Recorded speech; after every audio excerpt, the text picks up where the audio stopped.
Bismillahirrahmanirrahim. Alhamdulillah wassalatu wassalamu ala Rasulillah wa ala alihi wa sahbihi wa man walah. Wala haula wala quwata illa billahi amma ba'd. Para pemirsa rahimakumullah, dalam belajar agama ada beberapa adab dan etika yang harus kita perhatikan, terkhusus orang-orang yang belajar Al-Quran. Maka saya sebutkan secara globalnya, yang pertama adalah dia wajib mengikhlaskan niatnya lillah subhanahu wa ta'ala. Ini yang pertama kali harus dilakukan. Dan ini bukan hanya yang pertama kali dalam belajar Al-Quran, tapi bahkan dalam semua hal.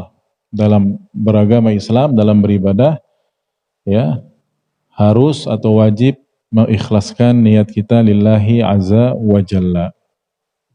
Ya. Karena ini salah satu syarat dari dua syarat diterimanya amal. Yang pertama ikhlas ini, yang kedua adalah ittiba, ya, mengikuti dalil dan contoh yang dituntunkan oleh Rasulullah sallallahu alaihi wasallam. Ya. Juga karena kebanyakan orang-orang yang belajar, ya, siswa ataupun santri, ya, ataupun siapa saja yang belajar Al-Quran ataupun ilmu-ilmu Islam secara umum, biasanya kebanyakan mereka lupa dan lalai tentang masalah ikhlas ini. Ya. Bahkan yakni mereka menganggap yang namanya belajar ini sebagai beban atau minimalnya rutinitas yang tidak ada yakni pahala atau kebaikannya di situ. Padahal kalau dia ikhlaskan, apalagi ini adalah talabul ilm, belajar Al-Quran, maka tentunya pahala yang didapatkan sangat-sangat banyak sekali dari Allah subhanahu wa ta'ala. Kemudian yang kedua, di antara adab belajar Al-Quran adalah hendaknya berguru dan belajar kepada orang yang memang berkompeten dan ahli dalam mengajarkan Al-Quran. Ya, dan ini dalam semua disiplin ilmu, bahkan jangankan ilmu agama, ilmu dunia pun kita ketika belajar, ya kita dari orang yang memang ahlinya. Apalagi ini ilmu akhirat, ilmu Al-Quran pula. Maka kalau kita berguru kepada orang yang asal-asalan, ya misalkan belajar Quran tapi dia sendiri baca Qurannya nggak benar, misalkan tidak menguasai tentang tajwid, tentang makharijul huruf, ya, maka akan semakin kacau tentunya. Maka belajarlah dari ahlinya, terkhusus dalam masalah Quran ini, ya, dari orang-orang yang ahli dalam membaca Quran, menguasai hukum-hukum tajwidnya dan makhraj hurufnya. Ya, karena memang ilmu Islam ini secara umum, ya, baik itu ilmu Al-Quran, ilmu hadis, apalagi memang ada riwayatnya, sebagaimana pernah diriwayatkan dari para salaf, inna hadzal ilma dinun, fanduru amman ta'khuduna dinakum. Sesungguhnya ilmu ini adalah agama. Maka lihatlah oleh kalian dari siapa kalian mengambil agama kalian. Tidak boleh kita asal-asalan, ya, dalam mengambil ilmu. Kemudian di antara adab para pemirsa rahimakumullah, tidak boleh, ya, seorang murid mengangkat suaranya keras-keras di depan gurunya, atau ketawa tiba-tiba tanpa sebab, tertawa terbahak-bahak lagi, atau ngomong sendiri ketika gurunya itu sedang menerangkan, sedang menjelaskan, ya, atau banyak bertanya sebelum waktu pertanyaan dibuka. Maka ini termasuk adab yang kurang baik. Dan ini perlu diperhatikan oleh siapapun yang belajar agama apalagi. Jangankan belajar agama, sekali lagi, belajar ilmu duniawiyah pun tentu tidak ada guru yang suka diperlakukan demikian. Ketika dia menerangkan, misalkan murid-muridnya pada ngobrol sendiri, pada ketawa ketiwi sendiri, ya, tidak perhatian, ya, maka ini sesungguhnya bukan adab yang baik, apalagi ini terhadap guru Al-Quran. Kemudian jangan memaksakan kepada syekh atau kepada guru Al-Quran ketika dia sudah lelah atau letih minta diajarkan Al-Quran, padahal di luar waktu pembelajaran Al-Quran. Ya, walaupun bagus, ya, semangat, tapi perhatikan juga kondisi si guru. Kemudian juga hendaknya si murid ya kuat dan tahan terhadap kegalakan dan yakni ketegasan guru. Karena terkadang guru itu tegas dan galak itu ada tujuannya. Dia ingin sekali murid-muridnya itu ya baik. Jadi tahan terhadap yakni sikap kerasnya. Ya. Tidak masalah, itu adalah manfaat yang akan dia dapatkan kelak nanti ketika dia sudah berhasil. Dan itu merupakan tanda keberkahan keilmuannya kalau dia tetap bertahan terus belajar ya walaupun kepada guru yang galak seperti itu.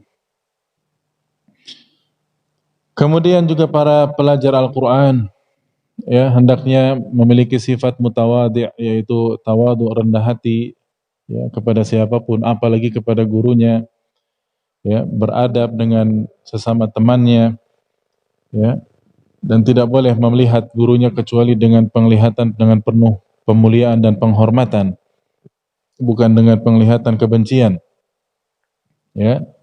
Bermuamalah kepada siapapun, terkhusus kepada yang lebih tua, ya, gurunya, orang tuanya, apalagi di rumahnya, dengan penuh akhlak dan adab. Insyaallah itu adalah menunjukkan atau tanda bermanfaatnya ilmu yang dia dapatkan.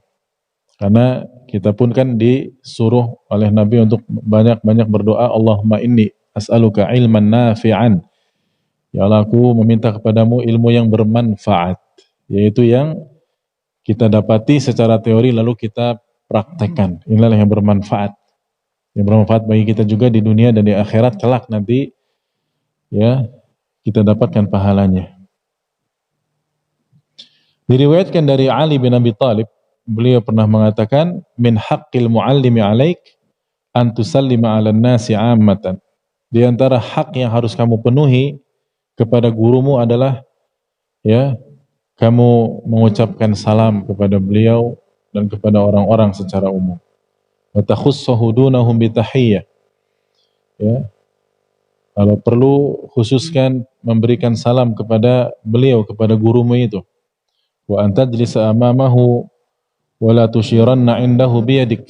Dan kalau duduk maka semangatlah untuk duduk di dekat paling depan, ya, di dekat dia. Jangan tunjuk-tunjuk dengan tanganmu kepada dia gurumu itu. Wala taghmizanna bi'ainik. Jangan pula kamu kedipkan mata, ya, mengejek gurumu itu. Wala taqulanna, jangan pula kamu mengatakan qala fulanun khilafa ma taqul. Wahai guru, wahai syekh, si fulan berkatanya itu berbeda dengan apa yang kau ucapkan. Ya, jawabannya tidak sama dengan jawabanmu, ya syekh. Nah, ini kurang ajar, ya, sifat seperti ini kepada guru. Ya.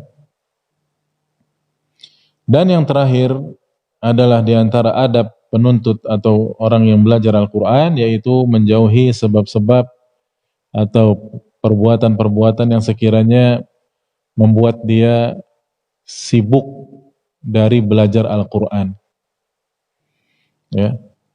Apa misalkan, ya, seperti banyak-banyak duduk-duduk, ngobrol-ngobrol, ya, dengan kawan-kawan di waktu yang seharusnya dia belajar, ya, banyak begadang dia atau banyak menonton televisi, ya, apalagi melihat musalsalat dikatakan di sini, ya, yaitu film-film atau sinetron-sinetron yang tidak ada manfaatnya, ya, atau kebanyakan melakukan aktivitas olahraga misalkan, akhirnya kecapean, kepegelan sendiri, akhirnya nggak belajar Quran akhirnya, atau bahkan nggak belajar yang lain-lain, ya, dan semua kegiatan yang sekiranya bisa menyibukkan ini hindarkan.